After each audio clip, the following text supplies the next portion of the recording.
Shalom, shalom mes frères et sœurs, toujours continuer quand on partage na biso na Genèse chapitre 31 verset toujours kende kaka eza partage il faut yo ozwa pe Bible na lomesa no kana to salaka yo pozu Bible na yo to bandi partage otangi pe oyoki ndenge to ko partager na partage 1 toyokaki ndenge Jacob asalaki epa noko na ye ndenge abandaki kokosa ye mpe noko na ye akomaki na motema mabe ntango Jacob apambolami mpo mokili ezalaka kaka ndenge wana ma soeur mon frère ekomitunaka te o camarade tozalaki na ye bien mpo na nini ayininga complètement awa tozomona noko na ye moko ayini ye mpo ye apambolami yango bandeko nanga bosalaka très attention ntango yo oza kopambolama oyeba nani aza pembeni na yo kosala très attention kokangama na nzambe mpo lipamboli moto moko te alingaka yango lipamboli na yo na ngai moto akolinga yango aza te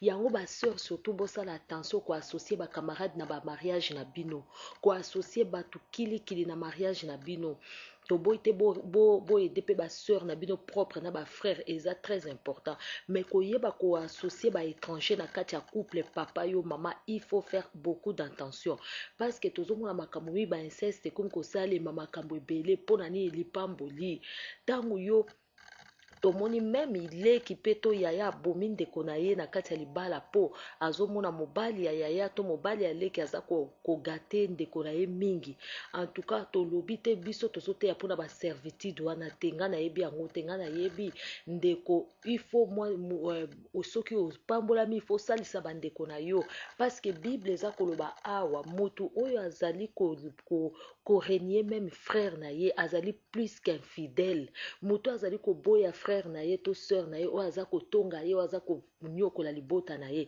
azali plus qu'infidèle azo renouer la foi donc abungisami kondima aboyi kondima aza na foi te mpo bible eza koloba ifo olinga ndeko na yo lokolo oza komilinga nzoto na yo moko mais awa tozopesa kaka na bokebi mpo na ntina lipamboli mpo ntango moto apambolamaka jalousie ekotaka mais soki ozali na nzambe moto wana kosala oyo eloko te tomoni ya david alobi ke oncle na ye Laban akokaki kosimba ye te asala ye mabe mpo nzambe apermetaki te nzambe azosukisa azokata maboko ya bayini na biso mpona baatteindre biso te mpo basala biso mabe te moyini na yo akoki koatteindre yo te soki ozali na nzambe moyini na yo akoki kopusa na pembeni na yo te soki oza na nzambe ata oza kolia na ye sani moko akozala na makasi ya kotiela yo eloko ya mabe te soki vraiment yo ozali na nzambe soki oza kosalisa ye na motema moko mpe ozali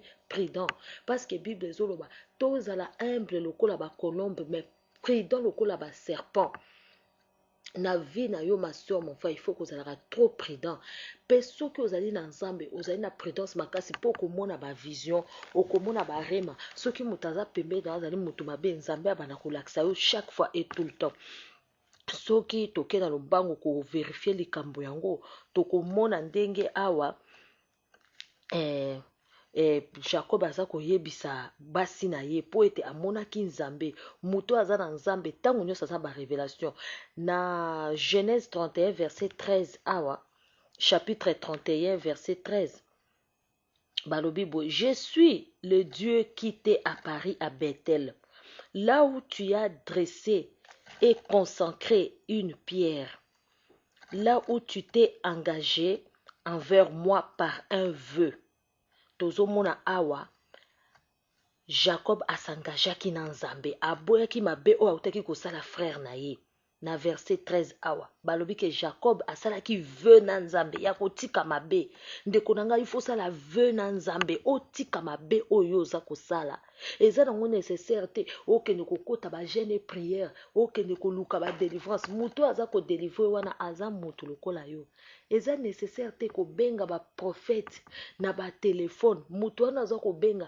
oyebi nani lolenge na ye te oyebi nzambe oyo azosala te confiance ya moto ezali ye moko moto yo moko fozala na confiance Jacob andimelaki nzambe ye moko. Tozomona marche ya Jacob abandaki ko marcher kaka na seul véritable Dieu. Yango moni nzambe asalelaki ye. Yo marchera toujours na banzambe ya ba prophète, nzambe ya pasteur, nzambe pasteur on a yo zoloba nzambe, oh nzambe ya pasteur Lola, nzambe ya pasteur Jean, nzambe ya pasteur Jacques. Yo yebi nzambe oya sambelaka. Ndeko nanga banda lelo zala na confiance ya yo moko.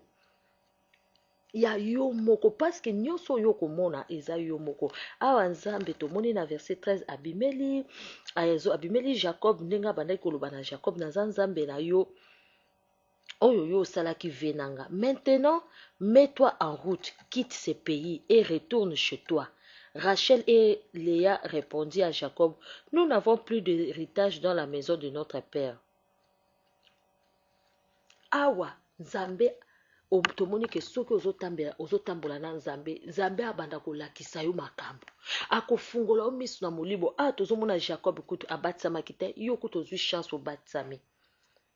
Awa tozomona Jacob akendaki koluka te, ye moko amonaki nzambe. Ndenge yo lelo okutani na parole de Dieu, ofungoli YouTube oyoki parole de Dieu, bongwama kaka yo moko place ozali wana.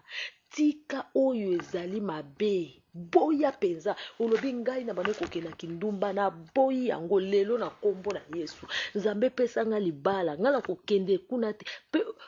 Pesanga oyo motema nange lingi. Bible zoloba, faites de l'Éternel tes délices, il te donnera ce que ton cœur désire. Akopesa okaka oyo motema na yo lingi. Mais soki osali ye délice na yo, oyebi kosala mutu délice eza nini? Soki osali ye bolingo na yo, soki otiki ya dirige vie na yo. Awa tomoni Jacob vie na ye mobimba ezalaki dirige na nzambe. Abandaki ko marcher kaka na nzambe. Tozomona tango soki toketi na mosiko komona tango Jacob azobima ye na mwasi na ye na bana, abandaki kobima tie bango liboso, ye atikali kobunda na nzambe na nsima. Nzambe okolongisa ngai. Lifo butu otiki bana na yo balali, mobali na yo alali, okiti na si obandi kobondela, olobi nzambe longisa ngai. Combien de fois yo osalaka ngo na vie na yo? Kaka kokini ko déranger ba pasteur, kaka kokende bisika na ebele fo kolela nzambe yo moko. Nzambe kangola ngai, nzambe sala tina na bana na ngai, nzambe sala tina na bandeko na ngai. Combien de temps yo sacrifiaka vie na yo pona nzambe? Tokomona ke Jacob atikaki libota na ye liboso, abibino bokende liboso, nga natikali na nsima. Tokomona tangu yo tikalaka yo moko, tangu ndako no elalaka mama to papa, tangu yo bondela kotikali na nzambe, nzambe abandi kopesa ba directive, ndenge nini yo kotambwisa bana na yo, ndenge nini yo kotambwisa libota na yo. Jacob atambwisaki libota na ye na bibwele na héritage na ye na nzambe. Amoni ke tangu baleki liboso balekaki ebele. Jacob azongaki nsima, akendaki kosolola na nzambe. Jacob azongaki nsima. Ma soeur, mon frère, likambo eza très profond. Botika kowumela kati na ba église oyo baza koyebisa bino o bokangama, o envoûtement, o sorcellerie, o batia yo nyoka na libumu wana eza ba distraction. Ma soeur, mon frère, bondimela nzambe ya solo. Tomoni ya Jacob asalaki eloko moko te. Shalom, shalom. Tozo continuer lisusu na partage 3. Nzambe penda opesa biso ya ebele. Nzamba pambola biso. Amen. Na kombo na